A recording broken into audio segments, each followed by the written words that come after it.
All right, people, welcome to another episode of the First and Frame Rate Show. Hopefully your morning is going well. I am VF Baller and got a couple of topics on deck once again for you guys.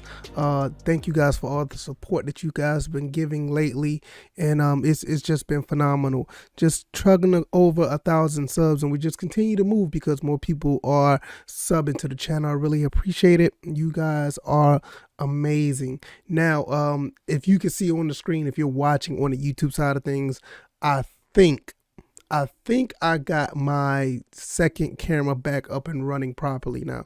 If you're new to the channel, I used to have a dual camera setup, and sometimes you have PC problems, and those PC problems will cause some things not to work. Case in point, this time it was the webcam, but now I think I got it to work, so hopefully it will work and we'll be able to use the dual cam setup once again for the show. So that would be quite awesome if that's the case. Also, if you are listening on the podcast side of things, I really appreciate it. Thank you guys over there for the support. If you really have been supporting for a while, that is great. Just hit the 5-star rating over there so more people can search and find this podcast. Also share it with other people. Just send it to somebody. Say, hey, you're a Falcons fan. Hey, go check this guy out, see what he's about. Maybe you'll like him, maybe you don't. Or if you like Georgia Southern, hey, this guy's talking about Georgia Southern, go ahead and check him out as well. And also shout out to all the other people that are out there pushing Georgia Southern content. This is we're a really small school in the scheme of things, and not much media has been put out there for our school like ever. So this is like a really good time. I think it's like 3 or 4 different other avenues of media that is actually being talked about when it comes to Georgia Southern. So that is just great to see. So shout out to those guys. You know who you are, and if you haven't followed Georgia Southern content, you know who they are as well. They all do great content. Good to know that they're out there. All right, today we're going to talk about Calvin Ridley, his trade value, because it's already all over the sports wires about him being traded. I made a video about this a long time ago. I think I did it on an episode of the show where I said that the Falcons should just go ahead and let him go. Just go ahead and find a way to move him off the team. I just don't see any value of keeping him for the last year of his contract. Is $11 million. You don't know if he's going to come back and play. Even if he does come back and play, will it be viable that you get high production out of him? I'm not really sure. So there are teams out there who want him. Go ahead and try to trade for him. I'm not against that at all. Also, we're going to talk about JT Daniels. I made a video about this a while back, and Georgia fans thought I was crazy about this when I said that Coach Helton should try to pursue JT Daniels, and if he goes into the transfer portal. Well, look, there's reports that JT Daniels could be in the transfer portal, but not so fast. I don't think that JT Daniels will make it to Georgia Southern, not at this point, but I will explain all of that now, down the road. So, people call me crazy, and you see what happened. But nevertheless, let's talk about this Calvin Ridley situation. I think, like I said, I think the Falcons should go ahead and trade for him. I think that the Falcons should trade him away. I think they should try to get no less than a 2nd round pick. Now, people are already saying they should get a 1st, and I'm not against that. But I said no less than a 2nd round pick. We got a 2nd for Julio. So, and Julio's a little bit older. Julio's a little bit on the decline of his career. There's a lot of upside to Calvin Ridley. Calvin Ridley can be an elite receiver if he wants to be. I think he has the ability to be. And I think that a 1st round pick will absolutely suffice. But if you don't have any takers willing to give a 1st round pick, I mean, what can you do? But I do feel that if it can't be no less than a 2nd. We're not giving Calvin Ridley away for a 3rd or nothing like that. So I think that with them getting us a 1st round pick for him, I think whoever they trade with, both parties win. I think Calvin Ridley will want to play wherever he's going to go.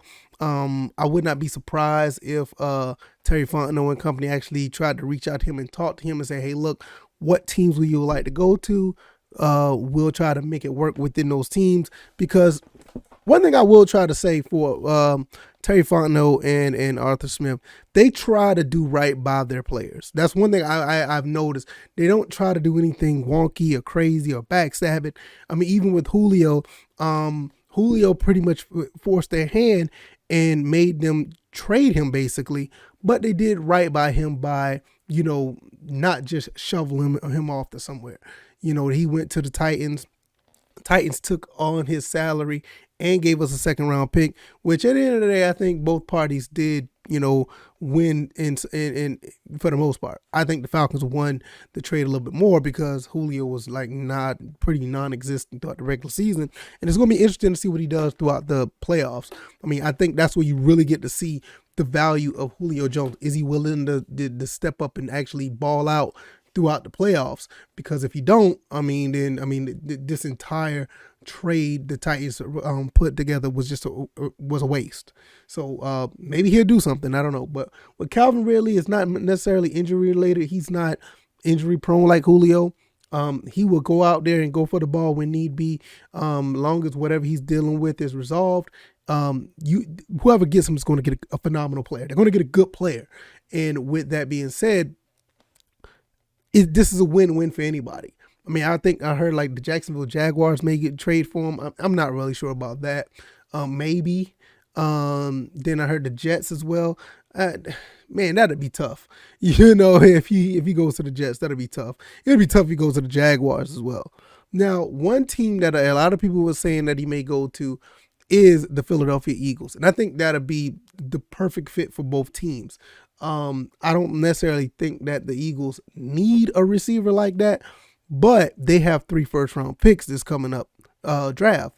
The Falcons wouldn't. I would not be against the Falcons trying to get one of those first-round picks for Calvin Ridley, and the Falcons could continue to build what they're building here in Atlanta with 2 first-round picks, 2 second-round picks. I mean, you really can't ask for more than that if you're able to pull that off. So I think that's the most realistic, the most idealistic scenario.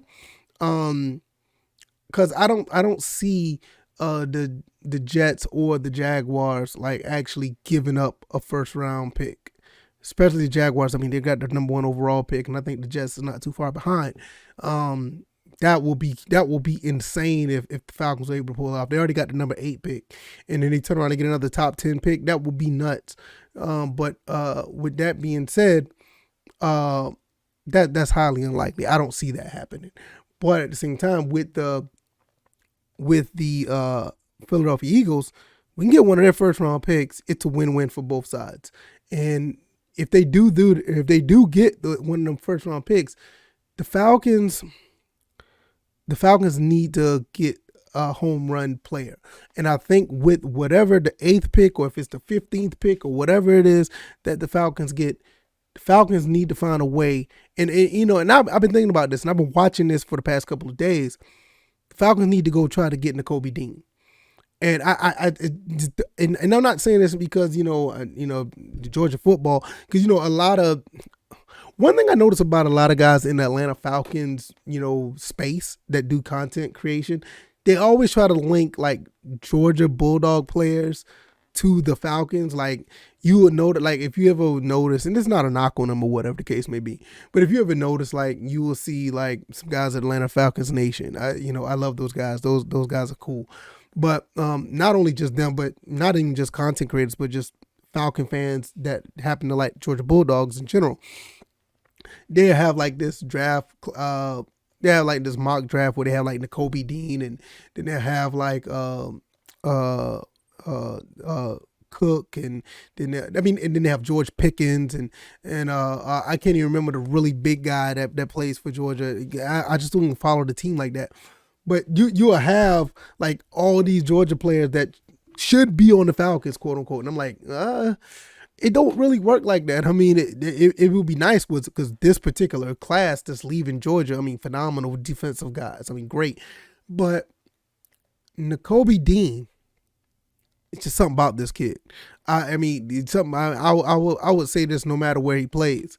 But just something about Nakobe Dean, he's like a sideline to sideline player that's going to pretty much solidify the linebacker area. And not only that, he can pass rush. He's a ball hawk. He can do a little bit of everything. It's kind of like the Micah Parsons of this draft, in my opinion.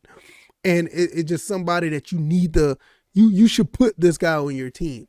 Will it happen? I don't know. I mean, at number 8, he probably still be there. And there's already talks about the Falcons probably picking up the edge rusher from Michigan. But if I had to pick the two, that's probably tough because the Falcons really need a bona fide pass rusher. I mean, you see what Max Crosby was able to do in the playoff game. I mean, he was causing a lot of headaches for Joe Burrow, even though they ended up winning the game. He was just relentless. You look at Bosa for the 49ers before he went out. I mean, these pass rushers, you want these type of guys on your team. I don't know if the guy from Michigan is going to be that dude, but a lot of people are saying that he is. One thing I know about Nakobe Dean is going to be like everything is advertised. He plays ball like everything that's advertised. So I would lean towards him. But at the end of the day, when you're looking at these 2 first-round picks, possibly, or even just the number 8 pick overall, that they cannot miss on that. And if you're going to get rid of Calvin Ridley, and even if you do get another second-round pick for him, I mean, that's 3 second-round picks. That's actually phenomenal. You can still take one of those second-round picks to probably trade back into the first round. So you're not losing either way if you get a first or second-round pick. I think you're gonna find a way to be successful with that many picks so early in the draft. We're gonna definitely see how that plays out. But like I said, I think Calvin Ridley, his value is up there. I think his trade value, he should get at least a first-round pick. No less than a second. If they was to happen to get that, then I'll be like, okay, kind of disappointed with the second, but I understand. Home run if you get the first, and I'll be highly upset if it's a third or lower. I mean that's unacceptable. But we'll see how that plays out. I just think that Calvin Ridley his time is up, and I think the Falcons should just go ahead and move on. No love lost. I think it's just best for both parties. So that's how I feel about that. If you like this content, go ahead and hit that like button if you haven't already. Also, if you're on the podcast side of things, give me 5 stars, man. Let people know what I'm doing over here. The more stars, the more it's able to be reached to other people's eyes. They'll know what I'm doing over here. Also, subscribe on either platform if you're on YouTube or if you're on iTunes, if you're on Anchor, if you're on Spotify, if you're on any of those, subscribe. And so whenever I put a new episode up, you'll be notified and you'll be ready to go and listen at your leisure. So that'll be awesome. Thank you guys for the support. All right, before we close this out, we got to do the other half of this show. We're going to talk about JT Daniels possibly in the transfer portal. I saw the news on it about earlier today, and my main thing is, I tried to tell you guys. I tried to tell you that this is a possibility. I told y'all a while back you may want to be a Stetson Bennett fan, and the fact that Stetson Bennett just won a national title for the Georgia Bulldogs, there's no way that he's going to lose that starting job. If he comes back to play as a wrap, he's not going to be sitting on the sideline. No, absolutely not. And JT Daniels did everything he could to try to stay on the team and try to stay as the starting quarterback. Got hurt a couple times. Some people say he lost his job, whatever the case may be. And yeah, I get it. It happens. And right now, Kirby Smart's looking really good. The fact that he kept with Stetson Bennett, and for the most part, Stetson Bennett played a pretty good game. you know, he played a pretty good game in a national title game, and the writing was on the wall at that point. So JT Daniels is possibly going to move on to another team, transfer portal. What does this mean for Georgia Southern? Unfortunately, I will be highly surprised if JT Daniels ends up in Statesboro at this point. Now, when I made a video about this 2 months ago, this was we didn't know anything about Zach Roseman, David Dallas. Is it David or Josh? I think it's Dave Davis, the quarterback. David Dallas, Cal Vantrese, all these other quarterbacks that we got now. None of those guys was even on the radar at the time. We just had Tomlin, we had Quincy Bonner, we had Sigelski, we had Cam Ransom. So it makes sense to bring in a quarterback with the caliber of JT Daniels. Now we already recruited and or signed like 5 quarterbacks now. I just don't see JT Daniels coming into Georgia Southern at this point. I just don't see it. If it happens, I'll be highly surprised. And will I be happy? Yeah, I'll be happy, but I just don't. I don't see it happening. Now, I could be wrong. I've been wrong before, and it's okay to be wrong. But I just don't see it now. Where I think he end up going, he'll probably end up. Goodness. I don't know where he'll go. Maybe to an ACC team. Well, he'll probably stay in the SEC. Maybe.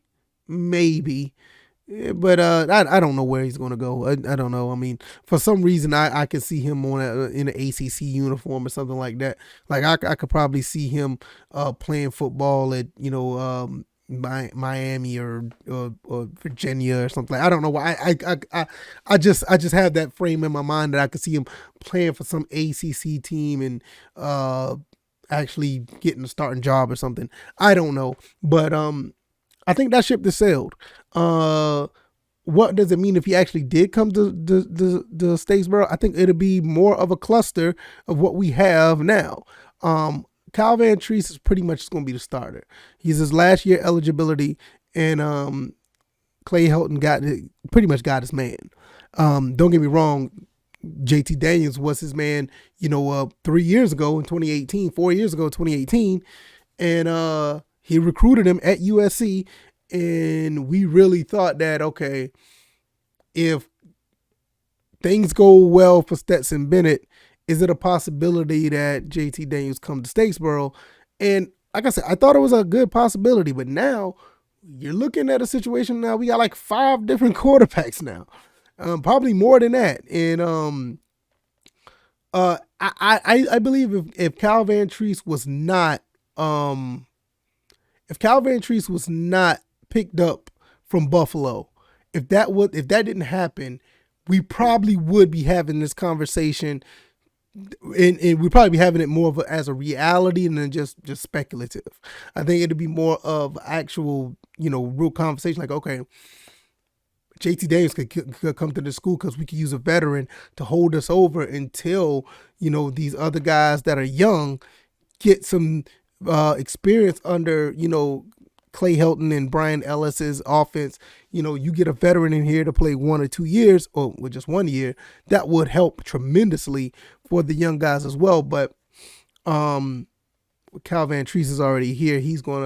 I think he's gonna be the guy that hold us over for 1 year, and then you'll start seeing like the Cam Ransoms, and then you'll probably see the David Dallas or the Zach Roseman. I mean, you got guys here that could play football, and that's going to want to play, and they have the talent to do so.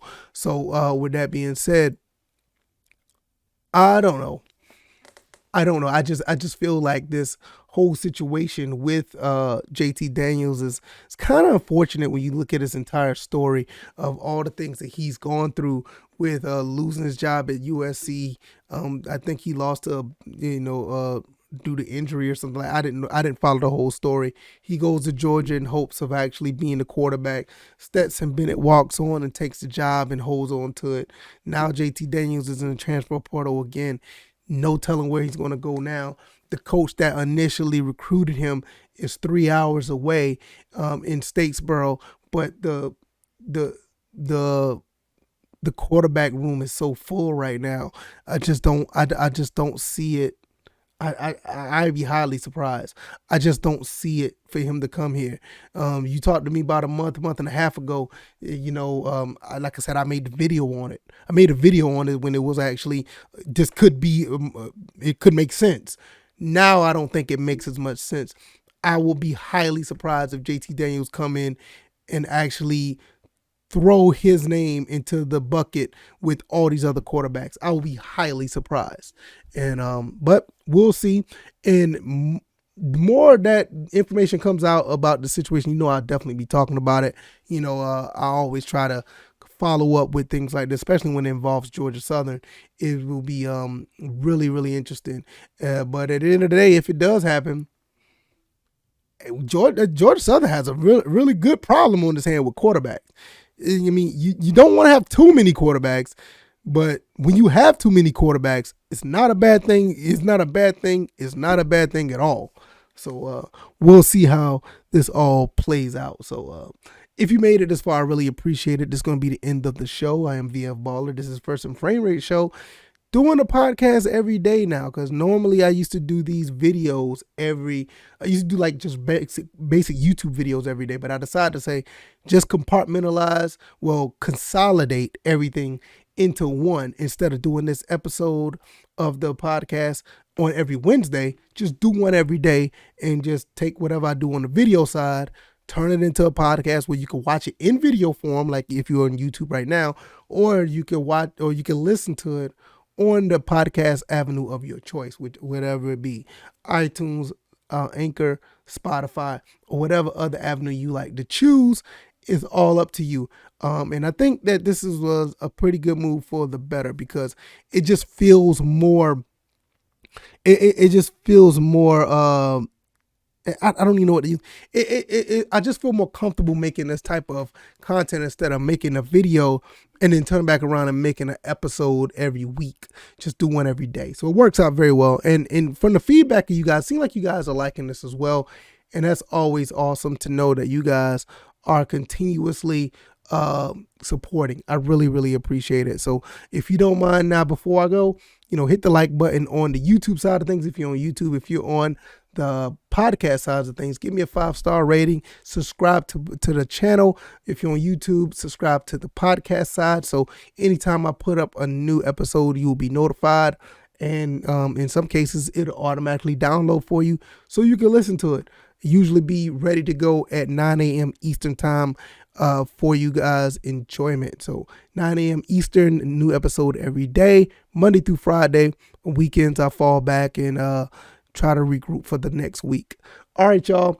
Let me know what you guys think about Calvin Ridley. Let me know what you guys think about JT Daniels. I will see you guys on the next one. You guys be easy. You guys be blessed. Peace.